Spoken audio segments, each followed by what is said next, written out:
manière à l'immobiliser, à extraire l'individu du véhicule. Une arrestation plutôt musclée, démonstration des services de la gendarmerie à l'occasion des rencontres de la sécurité, un déploiement de moyens qui a fait son effet auprès des jeunes scolaires. C'était intéressant, on a vu comment le fonctionne. Ça m'a permis de connaître des choses, j'avais jamais vu ça au fait. Voilà. Oui, c'était impressionnant, ça faisait peur quand même. Faire peur peut-être, mais aussi rappeler les différentes missions assurées par les forces de l'ordre. Par la même occasion, assurer une action de sensibilisation. Les jeunes sont très réceptifs à ce genre de manifestations. D'ailleurs, nous travaillons beaucoup auprès de ce public jeune parce que nous croyons en la prévention.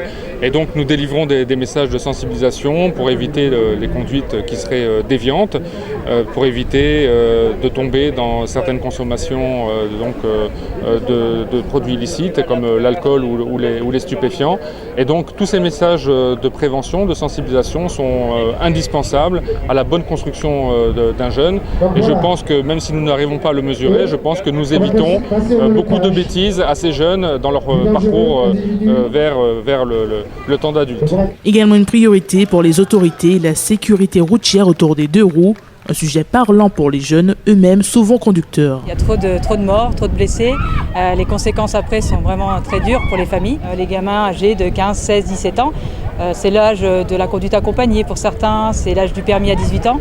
Et c'est maintenant la prévention, c'est quand ils sont jeunes. Et puis comme ça, peut-être que ça permet aussi de parler à leurs parents, à leurs grands frères, leurs grandes sœurs. Plusieurs corps de métier mobilisés à l'occasion de ce village autour de la sécurité. Manifestation mise en place dans l'ensemble de l'île, notamment à Saint-Pierre, avec un objectif, celui d'une portée massive de ces messages. J'étais déjà dernièrement à des contrôles de sécurité sur le Nord Martinique. Voilà, c'est clairement une priorité, on restera vigilant. On a mis tout un projet et un programme de contrôle autour du port du casque. On fait des contrôles, ils sont présents. Après, il y a peut-être effectivement des personnes qui s'imaginent qu'en se soustrayant, ils évitent un jour d'arriver devant la justice. Je crois que c'est une erreur de leur part, parce que clairement, on sera présent pour aller les retrouver et faire en sorte qu'ils puissent répondre de leurs actes. 16 accidents, 0 tués. En septembre, les chiffres en termes de sécurité routière sont encourageants. Les autorités devront encore pousser leurs efforts afin de poursuivre sur cette lignée.